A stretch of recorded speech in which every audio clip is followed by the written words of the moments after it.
Very alarmed by what I'm hearing. And the reason why I'm alarmed by what I'm hearing, I just thought it was a matter of skill or lack thereof.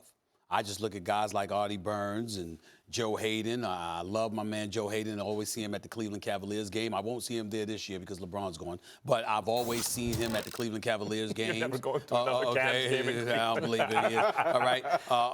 But seeing him and Terrell Edmonds, Sean Davis, and all of these guys, I just thought it was a horrid secondary.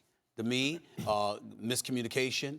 Guys being open. And then not only that, it's just me. I don't know if this is true or not, just by the mind's eye, Damien. They just look short. It always looks like the receiver's towering over them. You know, just let me throw it up there. They'll get it with these defenders. That's how it always looks to me when I look at the Steelers secondary. But the reason why I'm alarmed, because now from Heyward, what we're hearing is guys are not on the same page. Guys are not coming to work. They're not grabbing their lunch pail and putting it in.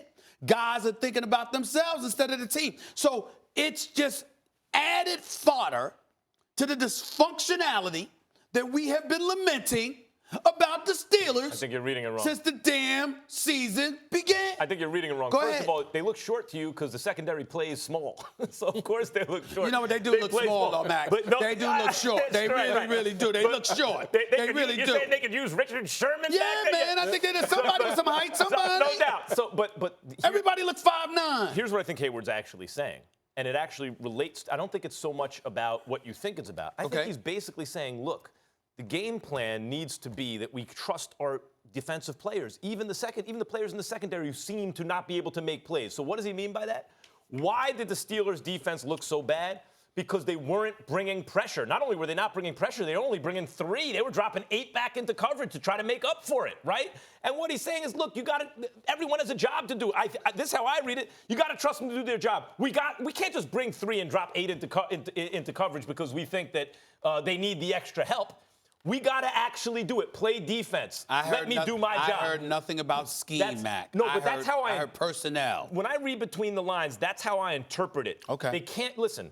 Let me tell you something. I am seriously giving a lot of consideration to taking Matt Ryan in daily fantasy this upcoming week because of precisely that issue, right? Like, oh, you're going to play a good offense? You're not going to bring pressure against the quarterback? Great. Let me take that guy. You wouldn't be wrong, but listen. I always say, anytime you have players start talking or player meetings, boy, that's when it's really it's a bad sign. Because a lot of times in these player meetings or when players start talking, nothing gets accomplished. Nothing gets straightened out. It's usually like things start snowballing more of the same. But Heyward usually doesn't speak. He doesn't say much. The fact that he is the one that felt the need to speak out really scares me. But that's to me, that's what alarmed me. Like, I understand, like, he rarely speaks, but when players usually speak, or when you hear about these players-only meetings, those things tend to not go well overall. You ain't having it because you're doing well. Yeah. I mean, that's just really the case here. But also, Mike Tomlin is a defensive mind. He's a defensive coach.